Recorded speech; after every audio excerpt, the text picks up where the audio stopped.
Natural death جن کو ہم کہیں گے. لیکن عجیب اتفاق اسلامی تاریخ کا، اللہ کی مشیت، قدرت کے فیصلے، یہ 3 اجل صحابہ کرام اور خلیفہ راشد یک بعد دیگر اپنے دور خلافت میں شہید کیے گئے. حضرت عمر فاروق رضی اللہ تعالیٰ عنہ کو ایک عیسائی نے شہید کیا، اس کی تفصیل کا موقع نہیں ہے.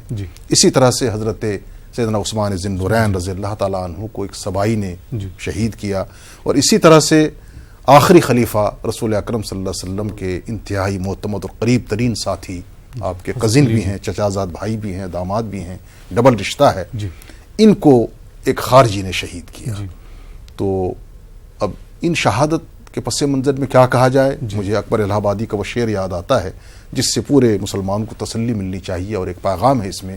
وہ کہتے ہیں کہ بوقت خط نہ میں چیخا تو نائی نے کہا ہنس کر، بوقت خط نہ میں چیخا تو نائی نے کہا ہنس کر، مسلمانی میں قوت خون کے بہنے سے آتی ہے. تو مسلمان نے ہر دور میں شہادت دی ہے، قربانیاں دی ہیں، اور بالخصوص خلیفہ راشد حضرت علی کرم اللہ تعالیٰ وجہہ، جن کی شہادت کو آج پوری دنیا عقیدت و احترام کے ساتھ منا کر انہیں گلہ عقیدت پیش کر رہی ہے، انہیں خراج پیش کر رہی ہے، اور ان کے مشن کی آبیاری کا عزم کیا جا رہا ہے. میں یہی کہہ سکتا ہوں کہ اللہ تعالیٰ ہم سب کو بھی ان کے پاک اور پاکیزہ مشن، جو اسلام کی آبیاری کا مشن تھا، اسلام کے فروغ کا، احیاء کا، دعوت و تبلیغ کا مشن تھا، اس کی ہمیں ہر ممکن آبیاری اور اس کو آگے لے جانے کی توفیق عطا فرمائے. آمین آمین. اور اسی کے ساتھ ساتھ چونکہ 21 تاریخ شروع ہو رہی ہے صبح سے، اور آخری عشرہ ہے، یہ عشرہ نجات ہے. اب یہ پورا زور ماہ رمضان بالکل اب نقطۂ عروج پر پہنچ چکا ہے. آخری عشرہ، اس میں جو خوش نصیب ہوں گے وہ اعتکاف کے عمل کو آج سے شروع کریں گے. مغرب کے فوراً بعد یا مغرب سے پہلے وہ آنے کی کوشش کریں گے. اپنے علاقے کی جو جامع مسجد ہے وہاں، اگر وہاں ممکن نہ ہو تو جہاں وہ 5 وقت نماز پڑھتے ہیں وہاں، خواتین جہاں وہ خود نماز پڑھتی ہیں اپنے کمرے میں، رہائش گاہ میں جو ان کی مخصوص جگہ ہے، وہاں اعتکاف کی نیت سے آ کے بیٹھیں گے. جن پر مزید آپ جو کچھ پوچھنا چاہیں گے ہمارے ناظرین، اس کی انشاءاللہ وضاحت کی جائے. تو میں یہ چاہ رہا ہوں کہ مطلب یہ جو تیسرا عشرہ شروع ہو رہا ہے، ان میں کن باتوں کا خیال رکھنا چاہیے؟ جیسے اعتکاف بھی جو ہے شروع ہو جائے گا، اور لیلۃ القدر بھی جو ہے آخری عشرے میں ہوتی، تو میں چاہوں گا کہ ہمارے ناظرین کو آپ مختصر لیلۃ القدر کی اہمیت پہ تھوڑا سا وضاحت. جزاکم اللہ. اس میں سب سے پہلے جو امت کی ماں ہیں حضرت ام المومنین عائشہ صدیقہ رضی اللہ تعالیٰ عنہا، انہوں نے چونکہ رسول اکرم صلی اللہ علیہ وسلم کو ہر چیز پوچھ کر واضح کر دیا ہے امت پر، خاص طور سے ماہ رمضان، پھر پہلا عشرہ، دوسرا عشرہ، تیسرا عشرہ. بالخصوص تیسرے عشرے کے بارے میں فرماتی ہیں کہ رسول اکرم صلی اللہ علیہ وسلم کا ایک معمول یہ تھا کہ آخری عشرے میں آپ پوری طرح سے کمر کس لیتے تھے. یہ اردو کا محاورہ ہے، اردو کا عربی کا ترجمہ کیا گیا ہے اس کا، میں سرا ازار ہوں، یعنی پوری کمر کس لینے کا مطلب یہ ہے کہ آپ بالکل پوری رات اب جگے رہتے تھے، گھر والوں سے کوئی اب تعلق نہیں رہتا تھا، بستر کو چھوڑ دیتے تھے، اور رات بھر نماز، عبادت، ذکر و اذکار، تلاوت، خدا کے ساتھ رجوع، اس میں آپ مصروف ہو جاتے تھے. اس کی وجہ یہ ہے کہ قدر کی رات اسی آخری عشرے میں، جیسا کہ احادیث میں تفصیل آتی ہے کہ 5 راتوں میں اس رات کو تلاش کیا جائے، 21، 23، اس طرح سے 25، 27 اور 29 کی راتیں، چاہے مہینہ 29 کا ہو یا 30 کا ہو، تو اس قدر کی رات کو تلاش کرنا اس آخری عشرے میں انتہائی لازمی. اور ماں نے جب ایک دفعہ سوال پوچھا، صحیح بخاری کے اندر حدیث موجود ہے اور بڑی معتبر اور مستند روایت ہے کہ یا رسول اللہ صلی اللہ علیہ وسلم، جب ہمیں آخری عشرے میں قدر کی رات حاصل ہو جائے تو ہم کیا دعا مانگیں؟ مشہور دعا ہے، اللہ کے رسول صلی اللہ علیہ وسلم نے تلقین کی، امت کا اس پر عمل ہے الحمدللہ. اللہم انک عفو تحب العفو فاعف عنی. انتہائی جامع اور مختصر دعا کہ باری تعالیٰ آپ معاف فرمانے والے ہیں، کریم ہیں، بخشنے والے ہیں، ہماری بخشش اور عفو عام کا آپ اعلان فرما دیجیے. تو اس پورے آخری عشرے میں پوری یکسوئی کے ساتھ اور پوری توجہ کے ساتھ اور پورے اہتمام کے ساتھ راتوں کو جگنے کی کوشش کی جائے، عبادت میں زیادہ سے زیادہ وقت صرف کیا جائے، اور تلاوت قرآن مجید کے ساتھ اپنے آپ کو مصروف رکھا جائے. جی بہت بہت شکریہ. اب سوالوں کو سلسلہ شروع کرتا ہوں. ایک بھائی صاحب نے دہلی سے سوال کیا تھا کہ جیسے جب ہمارا خدا ایک ہے، قرآن ایک ہے، نبی ایک ہے، تو پھر یہ شیعہ سنی میں تفریق کیوں؟ ان کے اوقات میں سحر اور افطار میں جو 10 منٹ کا گیپ رہتا ہے اس کو کیا ختم نہیں کیا جا سکتا ہے؟ ماشاءاللہ، بہت زبردست سوال ہے یہ، اور ان کے ذہن میں یہ بات آئی ہے، میں ان کو مبارکباد پیش کرتا ہوں. حقیقت یہ ہے کہ اسلام کی بنیاد بہرحال ایک ہی ہے، اس میں کسی کا اختلاف نہیں ہے، لیکن کچھ مسائل میں ضمنی اختلافات ہیں. اب جہاں تک اہل سنت والجماعت کا تعلق ہے، پوری دنیا اسلام میں ان کا نظریہ ہے. آقا علیہ السلام کے ارشادات اس میں چونکہ واضح ہیں. آپ نے فرمایا کہ میری امت اس وقت تک گمراہ نہیں ہوگی جب تک وہ افطار میں جلدی تاجیل نہ کریں اور سحری میں تاخیر نہ کریں. اس کا مطلب یہ ہوتا ہے کہ جو ہی افطاری کا وقت ہو جائے, مثلا 7 بجے کہیں شام ہوتی ہے, تو جو ہی 7 بج جائے 1-2 منٹ بہرحال ہم انتظار کر لیں گے, سورج اچھی طرح غروب ہو جائے, چونکہ آج کل پتہ چل ہی جاتا ہے, ہر چیز بالکل کلیئر ہے, تو اس کے فوراً بعد افطار. تو یہ تو اہل سنت والجماعت کا جو سنی مسلمان ہیں ان کا نظریہ ہے, مسلک ہے. اور جو ہمارے اہل تشیع حضرات ہیں, دوسری برادری کے لوگ ہیں, وہ اس میں تھوڑا احتیاطاً کہتے ہیں کہ صاحب 5-7 منٹ ہم وقفہ کریں گے تاکہ سورج پوری طرح سے غروب ہو جائے. اب ان کی الگ ایک تحقیق ہے, ہم اس پر انگلی نہیں اٹھا سکتے. ان کا بھی بہرحال اپنی جگہ ان کی دلیل ہے, اور ان کے بھی اپنی جگہ, ان کو اپنی جگہ اطمینان ہے. ان کے جو امام ہیں, خاص طور سے حضرت امام جعفر صادق رضی اللہ تعالیٰ عنہ, جن کے فقہ پہ وہ چلتے ہیں, تو ان کی تحقیق چونکہ یہی ہوگی کہ ہم تاخیر سے ذرا بطور احتیاط کریں گے. تو آپ کو جو مسلک بہتر لگے, جس مسلک پہ آپ چلتے ہیں اس پہ عمل کریں, اس پہ کوئی پریشان ہونے کی بات نہیں ہے, کوئی گھبراہٹ کی بات نہیں ہے. روزہ بہرحال دونوں کا صحیح ہو جاتا ہے. دونوں اپنی اپنی جگہ پہ صحیح ہے, کون ہو از دا رائٹ, مطلب دونوں جو ہے اپنی اپنی جگہ پہ صحیح ہیں. بہت بہت شکریہ. اور اسد صاحب, ایک کشمیر سے فرمائش آئی ہے نعت کی, تو میں چاہوں گا کہ آپ جو ہے ایک نعت پیش کریں. اللہ علیہ یا رسول اللہ وسلم علیک یا حبیب اللہ. تو امیر حرم میں فقیر عجم, تیرے گن اور یہ لب میں طلب ہی طلب, تو عطا ہی عطا, تو کجا من کجا,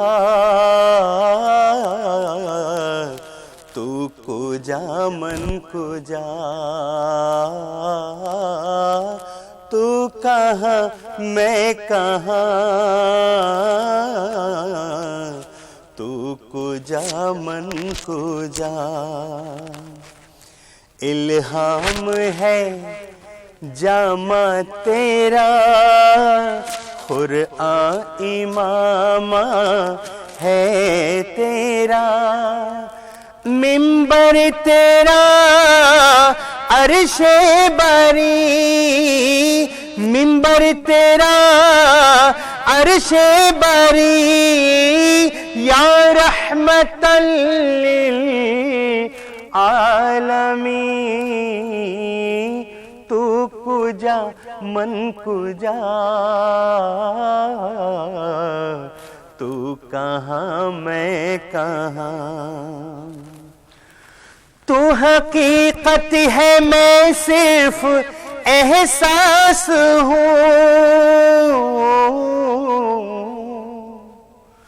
تو سمندر میں بھٹکی ہوئی پیاس ہوں.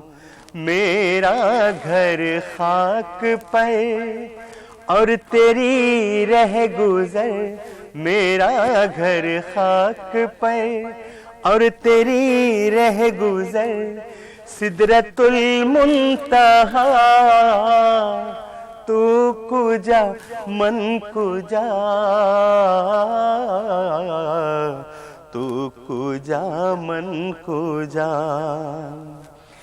ڈگمگاؤں جو حالات کے سامنے,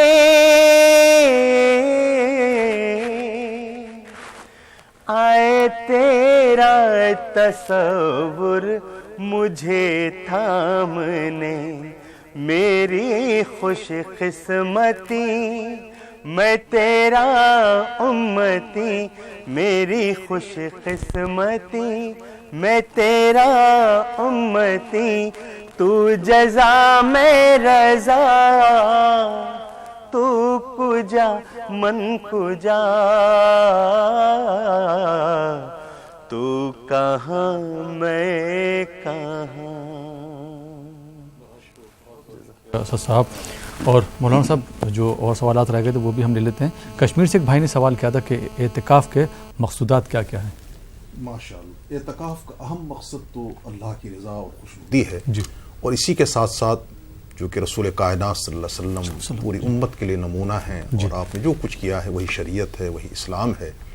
تو احادیث میں پوری وضاحت ہے کہ ماہ رمضان کے ہر آخری عشرے میں پوری پابندی کے ساتھ، اہتمام کے ساتھ جناب امام الانبیاء محبوب کبریا محمد مصطفیٰ صلی اللہ تعالیٰ علیہ وسلم اعتکاف فرماتے تھے، معتکف ہوتے تھے.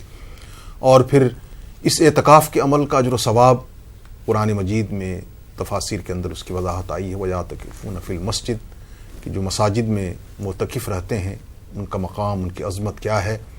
اور پھر ماہ رمضان کا اعتکاف جو رسول کائنات صلی اللہ علیہ وسلم کی ایک عظیم ترین سنت ہے، سنت علی الکفایہ، جس کا مفہوم یہ ہے کہ پوری آبادی پر یہ اعتکاف لازم ہے. اب آبادی کا اگر کوئی بھی فرد اس عمل کو انجام نہ دے تو پوری آبادی گنہگار ہو جاتی ہے. لیکن اگر آبادی سے ایک فرد بھی، ایک آدمی بھی اس سنت رسول صلی اللہ علیہ وسلم کو اپنانے کی کوشش کرتا ہے تو سب بری ہو جاتے ہیں. اس کا اجر و ثواب، اس کے مقصودات، اس کے فوائد، رسول پاک صلی اللہ علیہ وسلم کا ایک ارشاد ہے، حدیث پاک کی کتاب ہے کشف الغمہ، اس میں حدیث موجود ہے کہ جس نے اللہ کی رضا کی خاطر اعتکاف کیا تو ایک اعتکاف کے بدلے اسے 2 حج اور 2 عمرے کا ثواب ملتا ہے. انسان کوشش کرتا ہے کہ وہ حج کرے، عمرہ کرے، اجر و ثواب سے اپنے دامن مراد بھر لے. اب اس کو بیٹھے بیٹھائے یہ سعادت مل رہی ہے، 2 حج اور 2 عمرے کا ثواب.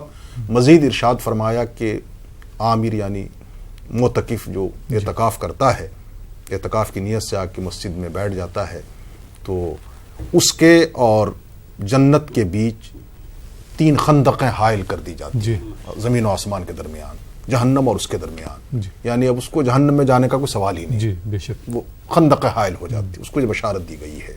اور پھر معتکف جو سویا رہے، بیٹھا رہے، خاموش رہے، آٹومیٹک اس کے لیے نیکیاں لکھی جاتی ہیں. ایک غیر معتکف کو جنازے کی نماز میں شرکت میں جو اجر و ثواب ملتا ہے، عیادت کے لیے جو اجر و ثواب ملتا ہے، خدمت خلق کا کوئی کام کر رہا ہے اس میں جو اجر و صلہ اسے مل رہا ہے، یا کچھ اور وہ نیک کام کر رہا ہے اس کا جو ثواب اسے مل رہا ہے، معتکف کو بیٹھے بیٹھائے اس کے خاتمے میں ثواب لکھے جا رہے ہیں. معتکف کو آپ یوں سمجھیے کہ اس نے سب کچھ دنیا سے کنارہ کش ہو کر خالق حقیقی کے دربار میں آ کے ڈیرا ڈال دیا ہے. اب یہاں سے محروم ہونے کا سوال ہی نہیں. ایک شریف انسان بھی کوئی گھر میں اس کے آ جاتا ہے تو اس کا احترام کرتا ہے، اس کی عزت افزائی کرتا ہے، بیٹھاتا ہے، چائے پیش کرتا ہے، خبر خیریت پوچھتا ہے. تو اللہ جو انتہائی حلیم، کریم اور رحمان الرحیم اور بے انتہا شفیق، وہ ایک معتکف کرنے والے کو کسی صورت بھی محروم نہیں فرماتے. بے پناہ اجر و ثواب ہے. اس کی انسان کوشش کرے کہ اس میں وہ شامل ہو سکے، اس کو حاصل کر سکے. جی بہت بہت شکریہ مولانا صاحب. ڈاکٹر مولانا شمس الرحمان صاحب جو کہ سری نگر سے تشریف لائے ہیں اور اس پروگرام میں کشمیر سے، جموں کشمیر سے کالر بہت زیادہ شامل ہوتے، تو میں ان کو بھی مبارکباد دینا چاہوں گا کہ آپ کے علاقے سے، آپ کے صوبے سے، آپ کے ایریا سے جو ہے مولانا صاحب آج ہمارے اسٹوڈیو میں تشریف فرمائیں. مولانا صاحب آپ کا خیر مقدم ہے اسٹوڈیو میں. اور ہمارے دوسرے مہمان ہیں اسد خان صاحب جو آپ کو آپ کی فرمائش پر حمد اور نعت سنا رہے ہیں. اسد صاحب آپ کا بھی خیر مقدم ہے ہمارے اسٹوڈیو میں. اور ناظرین کچھ اور کالر کو اس پروگرام میں شامل کرتے ہیں، دیکھیں یہ کالر کہاں سے، ان کے کیا سوالات ہیں. جی السلام علیکم. السلام علیکم. غالباً کال ڈراپ ہو گیا. آئیے ناظرین ایک دوسرے کالر کو اس پروگرام میں شامل کرتے ہیں. جی السلام علیکم. السلام علیکم. جی اپنی ٹی وی کی آواز بالکل بند کر دیجئے، اس کے بعد اپنا سوال بتائیے. جی کہاں سے بات کر رہے ہیں؟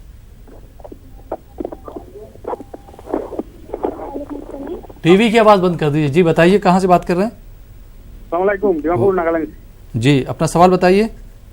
جی جو امام جو نماز پڑھاتا ہے اس کا ساتھ اس کا پیچھے میں جو سورہ فاتحہ پڑھتا ہے، ہم لوگ کیا اس کا پیچھے میں پڑھنا چاہیے کیا نہیں پڑھنا چاہیے؟ ٹھیک اس کا ٹھیک، بہت بہت شکریہ کال کرنے کے لیے. آئیے ناظرین ایک اور کالر کو شامل کرتے ہیں. جی السلام علیکم. السلام علیکم. السلام علیکم. غالباً کال ڈراپ ہو گیا.